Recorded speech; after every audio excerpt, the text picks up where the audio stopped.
자리에서 일어서셔서 찬양하나 드리려오나 찬송가 621장입니다.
다 함께 묵상기도 드리심으로 창조절 첫째 주 예배를 하나님께 드립니다. 여호와는 나의 빛이요 나의 구원이시니 내가 누구를 두려워하리요. 여호와는 내 생명의 능력이시니 내가 누구를 무서워하리요. 악인들이 내 살을 먹으려고 내게로 왔으나 나의 대적들 나의 원수들인 그들은 실족하여 넘어졌도다. 아멘. 불꽃 같은 성령의 생기로 승리하게 하시는 하나님, 빛으로 오신 주님을 닮아 세상을 향하여 한 줄기 사랑의 빛을 발산할 수 있는 영혼이 되게 하여 주시며 감사드립니다. 지난 한 주간 지은 죄 때문에 두렵고 떨리는 마음으로 왔습니다. 저희를 불쌍히 여겨 용서하여 주옵소서. 저희가 가는 곳마다 하늘 권능이 우리의 권능이 되고 예수의 능력이 나타나게 하옵소서. 예배를 통해서 저희가 지혜와 믿음의 힘을 얻게 하시고 하나님 영원토록 영광을 받으옵소서.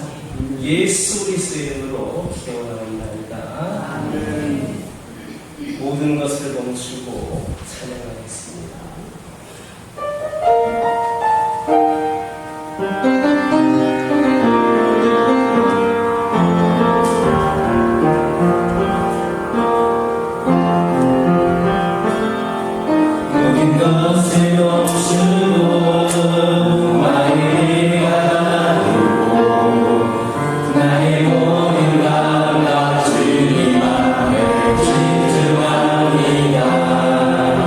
내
자리에 앉으셔서 성시교도 63번 시편 145편입니다. 성시교도 63번 시편 145편입니다. 성시교도 63번을 교독하겠습니다. 왕이신 나의 하나님이여, 내가 주를 높이고 영원히 주의 이름을 송축하리이다. 내가 날마다 주를 송축하며 영원히 주의 이름을 송축하리이다. 여호와는 위대하시니 크게 찬양할 것이라. 그의 위대하심을 측량하지 못하리이다. 이제부터 하신 일을 크게 찬양하며 주의 위대한 일을 선포하리이다. 주의 존귀하고 영광스러운 위엄과 주의 기이한 일들을 나는 작은 소리로 읊조리리이다. 사람들의 주의 두려운 일의 권능을 말할 것이요 나도 주의 위대하심을 선포하리이다. 그들의 주의 크신 은혜를 기념하여 말하며 주의 의를 노래하리이다. 여호와는 은혜로우시며 긍휼이 많으시며 무언을 이렇게 하시며 인자하심이 크시도다. 여호와께서는 모든 것을 선대하시며 그 지으신 모든 것에 긍휼을 베푸시는도다. 여호와께서 스스로 지으신 모든 것이 주께서 감사하며 주의 성도들이 주를 선축하리이다. 아멘. 지난 한 주간의 삶을 돌아보며 찬양의 기도를 하나님께 드립니다.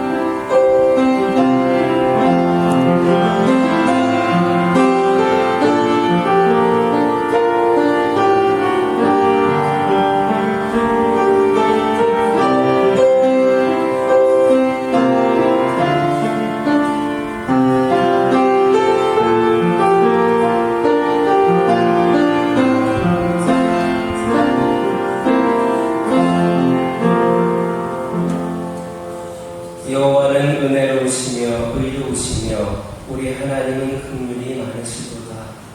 여호와께서는 순진한 자를 지키시나니 내가 어려울 때에 나를 구원하셨도다. 아멘.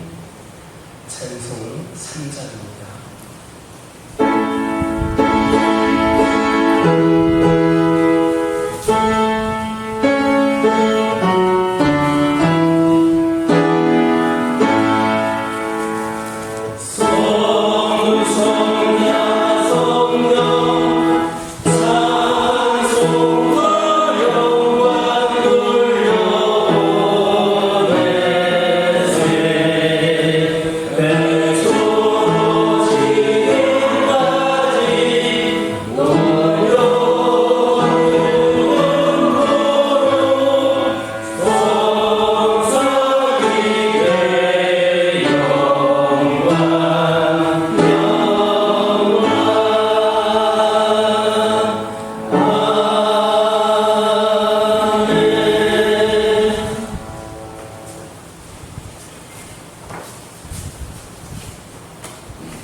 어제나 오늘이나 영원토록 동일하신 하나님, 저 인간들은 하나님처럼 동일하지 못합니다. 어제 좋던 것이 오늘 틀리고 처음부터 중간 나중에 다 변덕스러운 것이 저희 인간들임을 성경에서도 찾을 수 있습니다. 이렇게 하나님을 배신하고 허물 많은 저희들의 삶을 늘 변함이 없으신 우리 하나님께서는 끝없는 자비로 저희들을 붙들어 주시고 늘 인도하여 주셔서 너무나 감사합니다. 오늘도 저희들에게 변치 않는 믿음을 허락하여 주셔서 이렇게 귀한 주님 전에 나왔사오니 한 심령을 다 기억하여 주시옵고 저희들이 드리는 찬양과 기도와 예배를 하나님께서 하나님을 활짝 여시고 아버지와 기쁘게 받아 주시옵소서.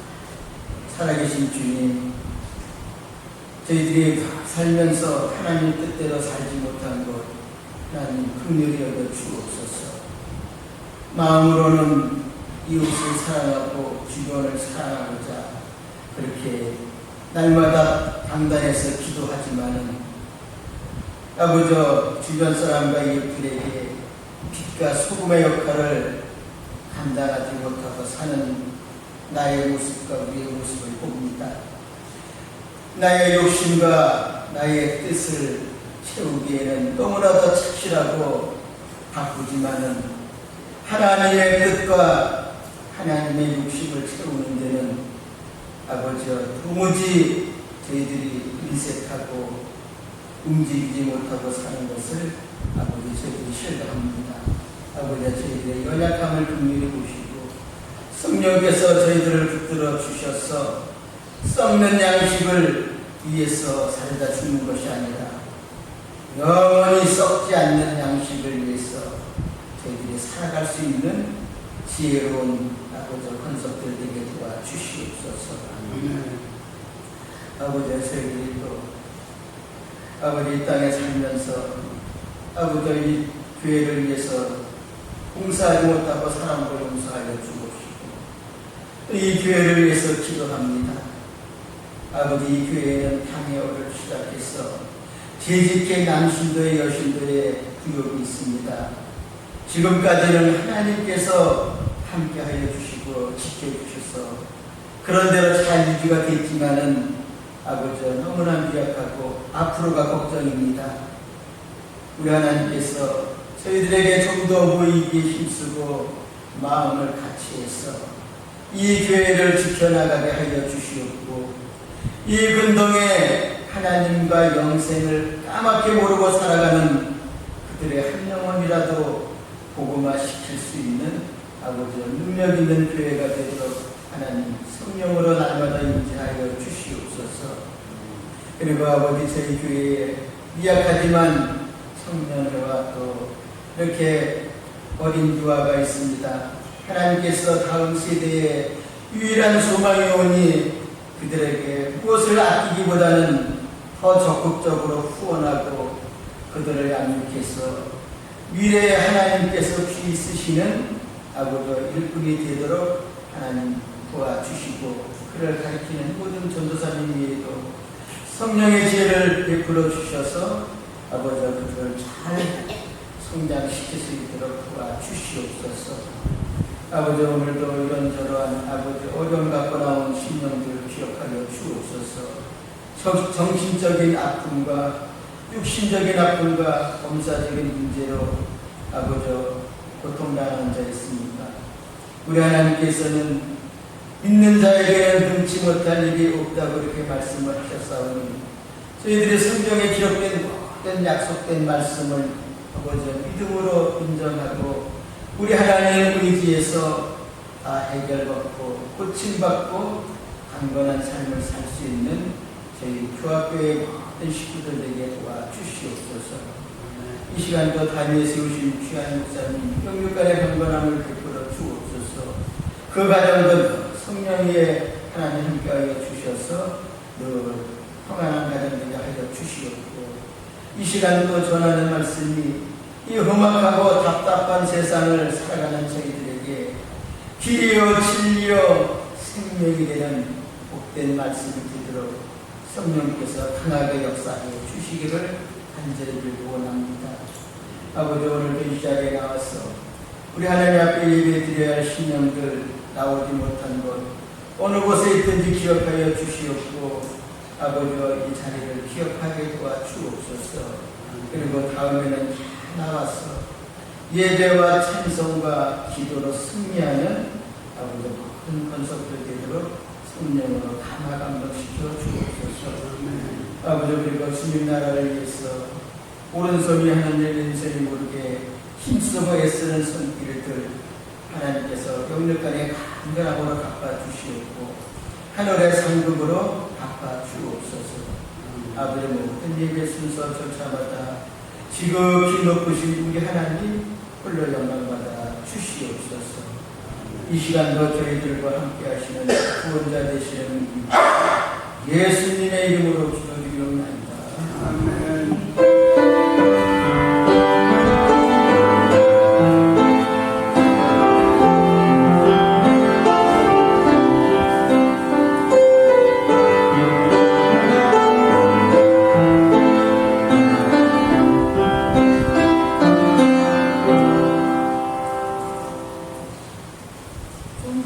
성경 보고 읽겠습니다. 로마서 5장 17절 읽겠습니다. 한 사람의 범죄로 말미암아 사망이 그 한 사람을 통하여 왕노릇하였은즉 더욱 은혜와 의의 선물을 넘치게 받는 자들을 한 번 예수 그리스도를 통하여 생명 안에서 왕노릇하리로다. 그런즉 한 범죄로 많은 사람이 정죄에 이른 것 같이 한 의로운 행위로 말미암아 많은 사람이 의롭다 하심을 받아 생명에 이르렀느니라. 한 사람이 순종하지 아니함으로 많은 사람이 죄인된 것 같이 한 사람이 순종하심으로 많은 사람이 의인이 되리라. 율법이 들어온 것은 범죄를 더하게 하려 하니라.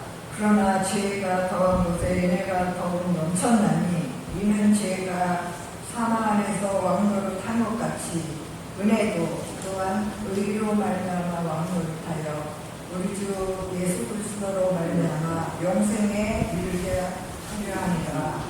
아멘.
다시 한번 인사 나누겠습니다. 오늘도 은혜 많이 받으시기 바랍니다. 할렐루야. 누가복음 15장을 보면 우리가 너무나도 잘 알고 있는 탕자의 비유가 있습니다. 저는 그 탕자가 집으로 돌아올 때에 그 심정이 어떠했는가 그런 생각을 떠올리게 됩니다. 그가 다시 돌아오게 된 동기에 대해서는 성경에 잘 나타나 있지는 않지만 좀 냉정하게 비판해보면 그렇게 좋은 동기로 돌아온 것 같지는 않습니다. 내 아버지의 집에 먹을 것이 많다라고 생각하며 돌아왔습니다. 흥청망청 써서 더 이상 자기가 뭘 할 수가 없었기 때문에 그런 마음을 했습니다. 어지간히 답답하고 어렵고 배고파서 돌아온 겁니다. 이 돌아오게 된 동기가 사실 심원치 않습니다. 그러나 여러분 또 한편으로 생각해보면 대단히 중요한 일이 있습니다. 만약에 여러분들이 이 탕자라고 한번 생각해 보시기 바랍니다. 여러분이 탕자의 처지라면 어떻게 하겠습니까? 여러분은 돌아올 수 있겠습니까? 저는 못할 것 같습니다. 체면도 형편도 말이 아닌 거예요. 어디 가서 그냥 죽어버리자 꼭 이런 생각을 하시는 않겠습니까? 아무리 생각을 해도 체면이 말이 아니니까 이 돌아오는 탕자의 심정은 참 착잡했을 것입니다. 지난날 생각해보면 참 형편없습니다. 탕자는 아버지에게 돌아가시기 전에 유산을 미리 당겨달라고 했습니다. 어차피 나에게 줄 거니까 미리 가라고 했습니다. 그것을 가지고 나가서 탕진해버렸습니다. 이것은 흔히 있는 이야기가 아닙니다. 과거를 돌이켜 생각해보면 후회스럽기도 하고 한마디로 말해서 살아남지는 못했습니다. 이 미련한 인생 그렇다고 해서 쉽게 목숨을 끊을 수도 없었습니다.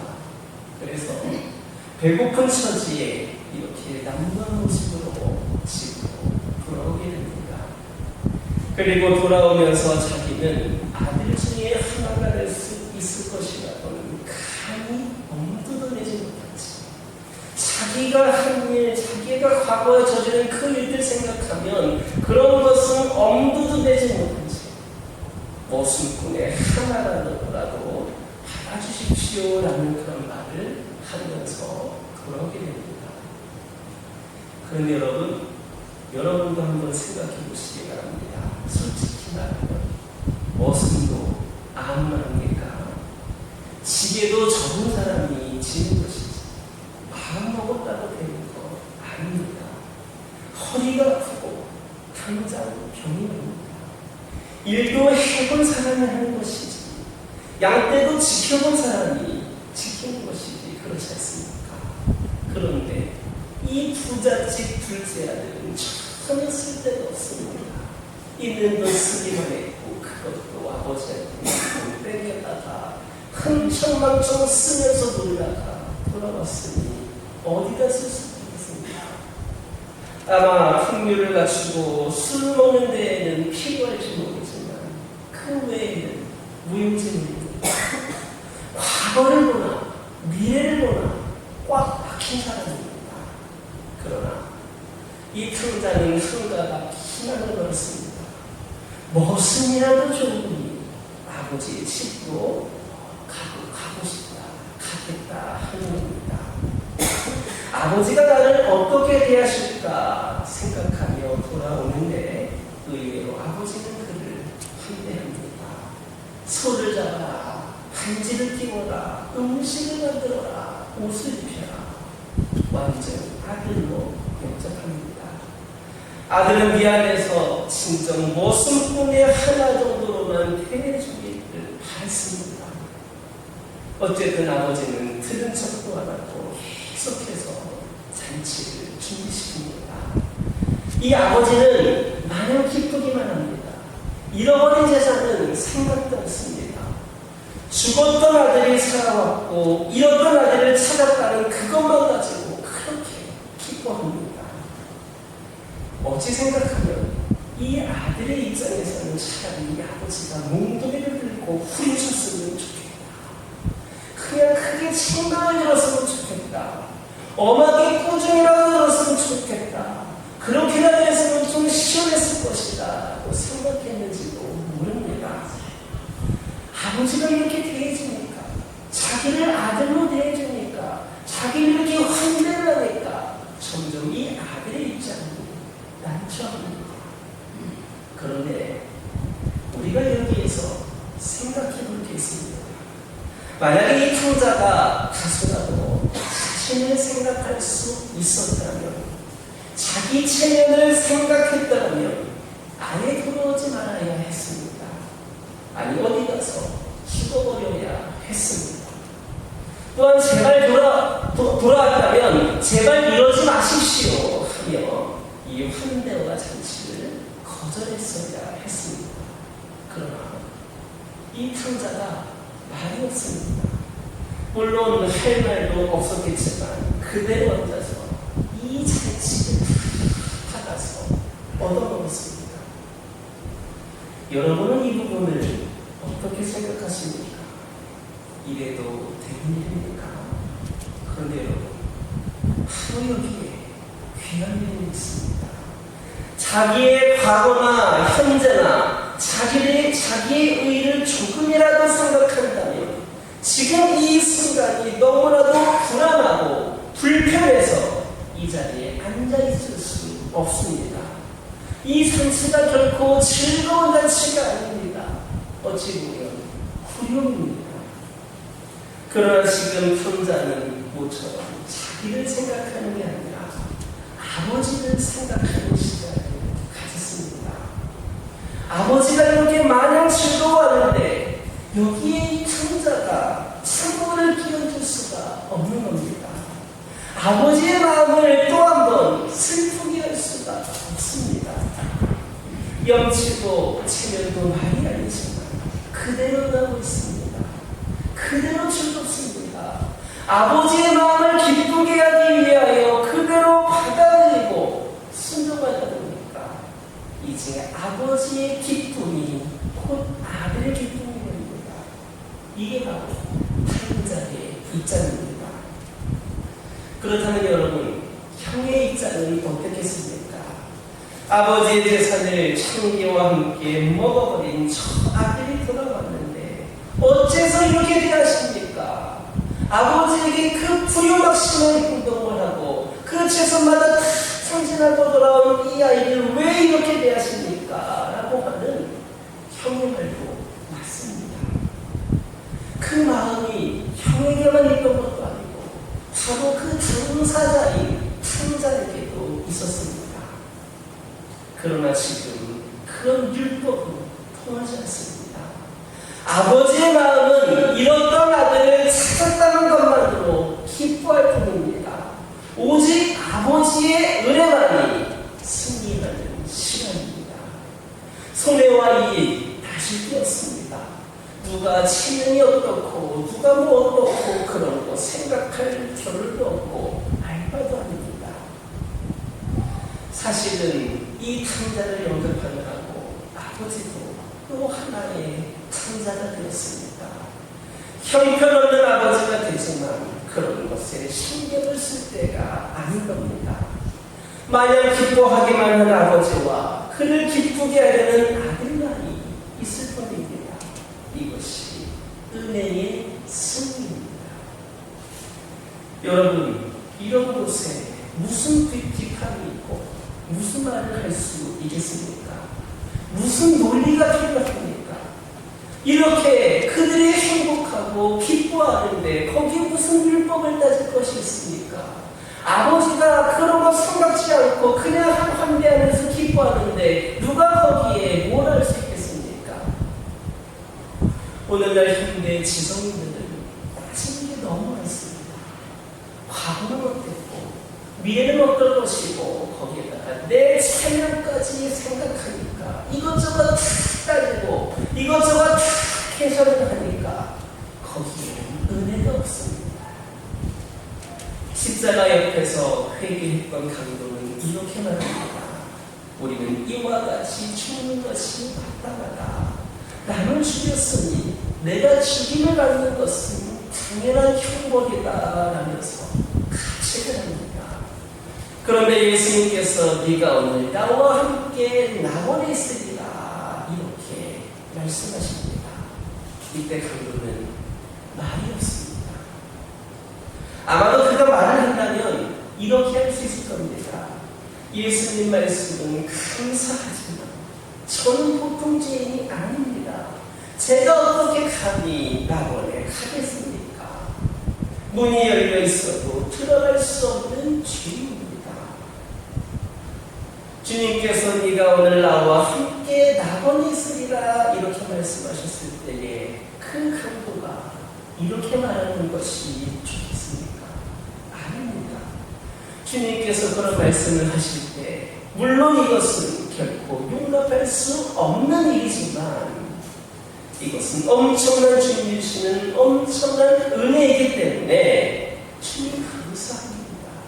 주님 함께 가겠습니다 하는 것이 믿음입니다. 나는 부족하지만 나는 연약하지만 하나님의 그 크신 은혜로 용서하여 주시고 나를 구원하여 주시고 나에게 이런 길을 예비해 주셨다 하셨사오니 감사히 순종하며 나아가겠습니다라는 것이 믿음입니다. 이게 바로 은혜의 승리입니다. 이 강도도 이것저것 따지지를 않았습니다. 아무 말도 하지 않았습니다. 하나님이 하시는데 누가 무슨 말을 갖다 붙일 수가 있겠습니까? 죄 중에 가장 큰 죄는 절망의 죄입니다. 교만은 하나님의 능력을 부인하는 죄이고 절망이라고 하는 것은 하나님의 사랑을 부인하는 겁니다. 교만은 내 능력 믿고 세상 모든 것 그거 의지하다 보니까 하나님 믿지 않는 데서 오늘 교만이 되겠지만 절망은 뭡니까? 하나님이 그럼에도 불구하고 구원하여 주시는데 그럼에도 불구하고 은혜를 부어주시는데 그럼에도 불구하고 사랑하여 주시는데 그런 가운데서도 갖는 것이 바로 절망이고 그것이 바로 하나님을 부인하는 죄, 사랑을 부인하는 죄가 된다는 겁니다. 그리고 자기가 우상 숭배의 죄, 자기 살인죄, 자포자기, 자기 학대죄가 있습니다. 여기에는 지금까지 지불된 많은 은혜, 많은 사랑을 부정하는 죄들인 겁니다. 하나님께서 이미 값을 지불하여 주셨는데 마치 그것이 모자란 것처럼 내가 절망 가운데 있고 그 구원을 부인하는 겁니다. 하나님이 많은 사랑을 부어주셨는데 내가 그것으로 충분한 은혜를 누리고 있는데 그것을 부정하는 죄들이 바로 이런 것들입니다. 그런 사람들이 자포자기하는 것이고 그런 사람들이 자기 학대를 하는 것이고 자기 살인을 하는 것이고 하나님이 아닌 다른 것을 바라보는 우상숭배의 죄를 금하는 겁니다. 죄는 죄를 짓는 죄가 있고 죄가 죄를 불러 반복하는 죄가 있고 그리고 죄를 변명하거나 정당화시키는 죄가 있습니다. 결국 죄는 이렇게 우리를 완전히 다스려서 왕노릇 합니다. 이제 꼼짝없이 죄의존이 됩니다. 죄의 왕국, 즉 악이 지배하는 세상에서 종노릇하며 사는 불쌍한 인간입니다. 여기에는 자유가 없습니다. 불가피하게 끌려가며 죄를 짓고 죄와 더불어 살아갑니다. 이것을 전적인 타락이라고 합니다. 의인이 없나니 하나도 없습니다. 그러면 여러분 여기에서 끝나갑니까? 이제 하나님의 의가 그리스도 안에 계시되고 있습니다. 그리스도께서 십자가에서 죽으심으로 그의 의를 나타내셨고 그가 순종하고 의로우심으로 이제 우리가 그 의를 우리가 물려받게 됩니다. 우리 주 예수 그리스도가 의로우신 분인데 이분이 값을 치르시고 구원하여 주심으로 그 의를 우리가 물려받게 됩니다. 이제는 그리스도께서 주관하는 세계입니다. 죄악이 주관하던 세계를 은혜가 주관합니다. 율법이 지배하던 세계를 하나님의 사랑이 지배합니다.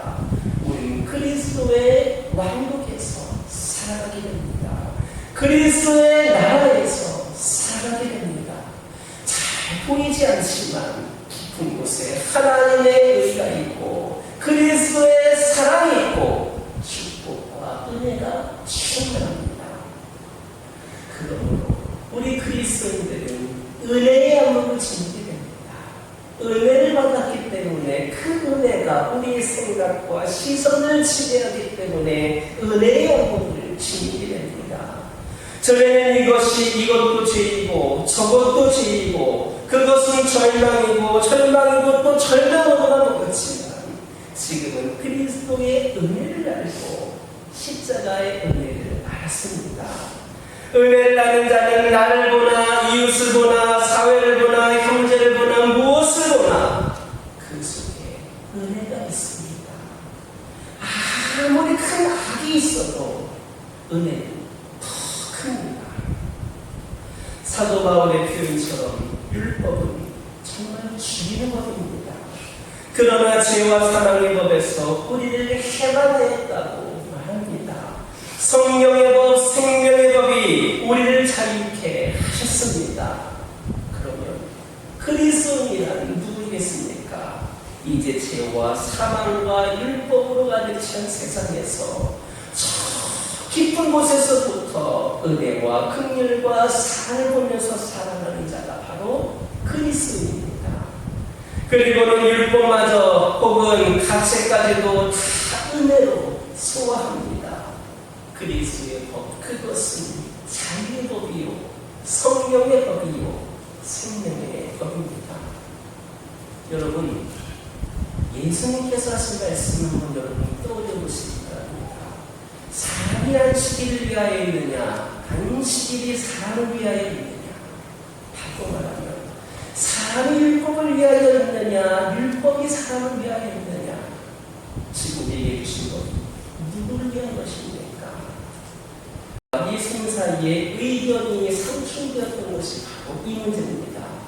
바리새인 교인들은 율법은 하나님을 위하여 있는 것이다 했습니다. 그러나 예수님께서는 율법 사람을 위하여 있는 것이다 하셨습니다.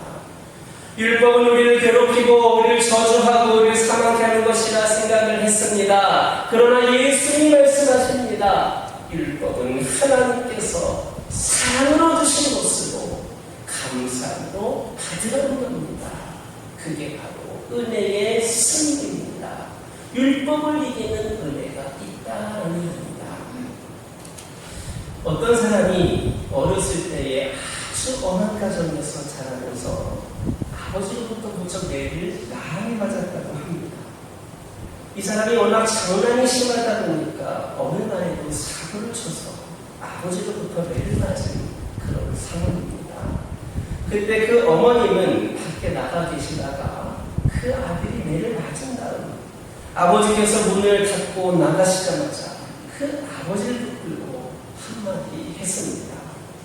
당신 아들 사는 걸 사랑하지 않는 걸 다 큰 아들을 말로 해도 되는데 왜 자꾸 때리세요?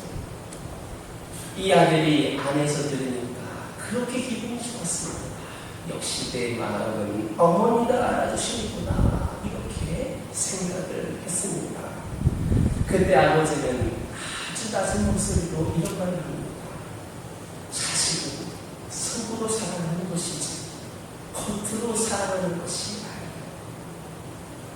세상에 온 부모가 자기 자식 사랑하지 않겠습니까? 그러나 그 사랑의 훈계와 사랑의 기분이 사랑의 징계가 달갑게 받아들여지지 않는다는 겁니다. 나도 사랑하는데 나도 사랑으로 그렇게 실천을 하는데 그게 받아들여지지 않는다는 겁니다. 적어도 효자란 부모님의 모든 말씀과 훈계와 징계가 나를 위해서고 나를 생각해서라고 생각하는 나를 사랑해서라고 생각하는 사람입니다. 이와 같이 하나님의 법도 하나님의 뜻이고 동시에 우리를 하나님의 그 뜻 안으로 인도하고 잘되고 복되게 하기 위해서 우리 주님께서 사랑으로 징계하십니다. 우리를 너무나도 사랑하시고 예수를 잘 믿는 어떤 분이 몹쓸병에 걸려서 친구가 찾아왔습니다. 문병을 낳지만 할 말이 없었습니다. 왜냐하면 사회적으로나 신앙적으로나 참 신실하게 또 진실되게 사신 분이었기 때문에 어떻게 위로의 말을 할 수가 없었습니다. 그래서 마지막에 기도합시다 하고서는 이렇게 기도를 합니다. 하나님, 이 사람이 하나님을 얼마나 사랑하는 줄 아시지 않습니까? 그런데 왜 이렇게 몹쓸병에 걸려야 됩니까? 그러고 친구가 울었습니다. 그러자 그 환자가 오히려 껄껄 웃으면서 여보게, 자네 지금 한 기도 취소했으면 좋겠네. 난 그렇게 생각하지 않아. 성경에 보면 마르다와 마리아의 오빠 나사로에게 주께서 사랑하는 자가 병들었나이다 라고 너희들이 말하지 않습니까? 나도 하나님의 사랑 의심하지 않아. 내가 하나님을 사랑하는 것이 아니라 하나님이 나를 사랑하사 주께서 사랑하는 자에게 병을 주셔서 나는 지금 남다르게 하나님의 사랑을 느끼고 있네, 이렇게 말을 하더라는 겁니다. 여러분, 혹시 지금 여러분들의 처해져 있는 형편과 상황이 좀 못마땅합니까? 혹시 여러분 가운데 병들어 있으신 분 있으십니까? 어떤 처지이든 그것이 하나님께서 내게 향하시는 개별적이고 구체적인 사랑으로 계시되었다라고 여러분 믿을 수 있겠습니까? 여기에 은혜의 승리가 있습니다. 저주받았다, 죄의 가책이다, 죽어마땅하다는 것은 율법입니다. 그러나 그 속에 하나님의 사랑이 계시되었고 그 속에 은혜의 승리가 있는 겁니다. 그러므로 시험은 시련이요 시련은 축복입니다. 이런 고백이 율법을 이기는 은혜의 승리입니다. 최종적인 승리라고 여기에 있습니다. 정말적인 승리입니다. 우리는 종종 우리가 사랑의 대상이 될 만한가 하고 염려합니다. 내가 이제 하나님의 사랑을 더 받아도 되겠는가? 내가 이렇게밖에 못 살아왔는데, 내가 이렇게 죄를 지었는데 내가 그 사랑 받을 만한가? 라고 이야기를 합니다. 그러나 사랑이라고 하는 것은 대상을 놓는 게 아닙니다. 사랑 자체가 그 대상을 창조합니다. 사랑받을 만하다, 못하다, 누가 생각할 것입니까? 하나님의 사랑하시는 것이요, 하나님의 사랑하시면 사랑받을 만한 자격이 되는 겁니다. 우리는 십자가를 봅니다. 죄가 더한 곳에 은혜가 넘친다고 하십니다. 죄가 아무리 많아도 다시 한번 생각해 보시기 바랍니다. 그 죄도 은혜를 주는 겁니다. 하나님이 고삐를 늦추어 주었으니 죄도 짓는 것이지, 벌써 벼락을 쳤으면 죄도 짓지를 못하는 겁니다. 상자에게 이 아버지가 돈을 주지 않았으면 집을 나갈 수 없었습니다. 여러분, 우리가 아무리 부족하고 어리석은 가운데 있다 하더라도 이것도 은혜이고, 아무리 죄가 많아도 은혜가 더 큰 겁니다. 상자가 미련한 사람 같지만 그 어려운 가운데에서 아버지를 생각해냈다라고 하는 것이 바로 그 큰 은혜의 승리를 이루게 했습니다. 그 상황에서 내가 아버지에게로 가야겠다, 집으로 돌아가야겠다라고 생각하지 못했다면 이건 은혜의 승리가 되지를 못했을 겁니다. 아버지를 기쁘게 해야 되겠다는 그것이 은혜 안에 사는 새 사람이 되게 한 겁니다. 여러분, 하나님의 진노를 보십니까? 십자가를 보시기 바랍니다. 세상이 악하다고 보십니까? 하나님의 사랑이 그 깊은 곳에 있습니다. 그럼에도 불구하고 하나님은 사랑하십니다. 그럼에도 불구하고 은혜 안에 살아갑니다. 과거에도 그랬듯이 앞으로도 누가 자기 의로 살았습니까? 누가 자기 의로 앞으로 살 것입니까? 오직 은혜, 오직 믿음으로, 오직 하나님의 은혜에 대한 약속 그 안에 살아갑니다. 예수를 믿는다는 것은 십자가 안에서 나를 발견하는 겁니다. 율법 앞에서의 내가 아니고 양심 앞에서의 나도 아닙니다. 십자가의 그 엄청난 사랑 안에서 내 가치를 찾고 그리고 은혜의 승리를 선포하는 겁니다. 하나님이 나를 사랑하신다는 이 간증으로 살아가는 저와 여러분 되기를 주님의 이름으로 축원합니다. 기도하겠습니다. 죄도 있고 율법도 있습니다. 그리고 가책도 있고 절망할 수밖에 없는 현실도 있습니다. 그러나 아버지 하나님 우리에게 믿음을 더하여 주셔서 은혜를 알게 하여 주시고 은혜를 보게 하여 주옵소서. 내 많은 죄보다 더 큰 은혜가 있었음을 알게 하시고 내 어리석음보다 앞에 있는 은혜의 약속이 있음을 믿게 하여 주옵소서. 오직 십자가 안에서 자기를 발견하고 그 은혜의 간증자로 살아갈 수 있게 하시고 범사의 은혜의 승리를 찬양하게 하여 주옵소서. 예수님의 이름으로 기도드립니다. 아멘. 봉헌 찬송은 502장입니다.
풍성한 은혜 위에 은혜를 베푸시는 하나님, 베풀어 주신 크신 은혜에 감사하여 주의 백성들이 즐거운 마음으로 예물을 드리오니 받아 주옵소서.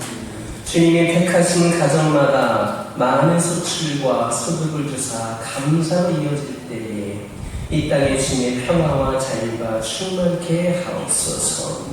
물질뿐만 아니라 저희 자신의 시간과 재능까지도 주님 나라 확장과 의를 위하여 쓰임받는 도구로 봉헌합니다. 저희가 주의 일에 더 귀하게 쓰이게 하옵소서. 드리는 손을 들고 기도할 때마다 사업장에 필요한 하늘복의 통로가 되게 하여 주옵소서. 세상의 전쟁터에서 항상 승리자에게 필요한 새 힘과 풍성한 은혜를 주시는 하나님, 오늘도 주일 예물과 11주로 감사 예물, 성교 예물, 구제 예물, 시한 예물을 드립니다. 이 예물들이 아름다운 꽃동산을 이루게 하옵소서. 저희가 정성을 다하여 여러 가지 제목의 헌금과 바치는 물건과 수고한 봉사의 땅땅호를 드립니다. 물질 앞에 비굴하지 않게 하시고 또한 물질이 많음으로 교만치 않도록 도와주옵소서. 드리지 못한 무거운 마음이 하늘 축복으로 채워져 물질 없는 중압감에서 벗어나는 기쁨으로 살아가게 하옵소서. 언제나 복주기를 기뻐하시는 우리 주 예수님의 이름으로 축복하며 기도드립니다. 아멘. 오늘부터 교회 절기력으로 창조절이 시작이 됩니다. 창조절은 하나님 나라의 창조 사역을 기린 절기로서 하나님 태초에 이 세상을 창조하셨다는 것을 우리가 알고 있는 것뿐만 아니라 우리 하나님께서 인간의 역사에 개입하셔서 하나님으로 개입하셨다는 것을 우리가 그 하나님의 뜻을 분별하고 하나님의 도구가 되어서 하나님 나라의 창조 사역이 오늘날도 계속해서 그렇게 인간의 역사를 창조하시는 그 사역에 기꺼이 동참하며 나아가기를 가지는 그러한 절기입니다. 창조절에 여러분들이 믿음으로 더욱더 새롭게 창조가 되고 노래도 더욱더 창조가 되고 삶이 새롭게 거듭나는 귀한 준비가 되기를 주님의 이름으로 축원합니다. 오늘부터 예배 후에 공동식사가 제공이 됩니다. 여러분들 모두 함께 참여하셔서 귀한 그런 기도의 시간을 가지시고 또 준비한 친구들에게 늘 하나님께서 함께 하신 기도하는 마음으로 감사하는 마음으로 식사를 하시기를 바랍니다. 원래는 남신도의 주일이 9월 15일인데 추석 연휴가 시작되는 주이다 보니까 헌신 예배를 한 주 앞당겨서 9월 8일 다음 주 주일 오후 예배를 남신도의 헌신 예배로 드립니다. 남신도에서 기도하는 마음으로 준비하여 주시고 수고하여 주시기 바랍니다. 바울선교회 회고가 발간이 되었습니다. 여러분들 기도 제목으로 활용하시고 선교의 지도를 통해 사용해 주시기를 바랍니다. 선교회가 일어났으니까 제가 한 가지 말씀을 드립니다. 우리 교회가 힘을 포함한 선교사님은 아닌데 우리 교단에서 파송한 선교사님입니다. 인도네시아에서 선교하는 선교사님인데 갑자기 신종지가 왔습니다. 특별한 문제가 있었던 것도 아닌데 그러다 보니까 지금 급박한 상황이고 아직 의식이 없는 상황입니다. 몇 시간 입원을 했는데 인도네시아에서 병원을 몇 시간 만에 1,500만 원이 나왔대요. 근데 지금 이송을 하는 건 쉽지 않은 그런 상황인데 여러분들이 인도네시아 김영생 선교사님입니다. 기도해 주시기 부탁을 드립니다. 모임 안내 주보를 참고해 주시고 개인적으로 주보를 참고해 주시기를 바랍니다. 옆에 계신 분들과 인사 나누겠습니다. 한 주간에도 승리하시기 바랍니다. 은혜 많이 받으시기 바랍니다. 성령 충만하시기 바랍니다. 건강하시기 바랍니다. 행복하시기 바랍니다. 다 같이 일어서셔서 시기도문 성으로 하나님께 영광을 드립니다.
붙드시는 우리 주 예수 그리스도의 은혜와 거룩한 자녀로 살게 하시며 도우시는 하나님의 무한하신 사랑하심과 우리를 내버려 두지 아니하시고 우리 속에 들어오셔서 역사하시는 성령의 충만한 위로와 감동하심이 신앙인으로서 그리스도의 자랑이 되기를 소망하며 은혜가 왕락하게 그렇게 믿음으로 살아가길 소망하는 이 자리에 함께한 모든 신령들 위해 이들의 가정과 이들의 기도 제목 위에 이 교회 위에 특별히 사경을 헤매고 있는 인도네시아 김영생 선교사님과 그 가정과 그 선교지 위에 이제로부터 영원토록 함께 계시기를 간절히 축원하옵나이다.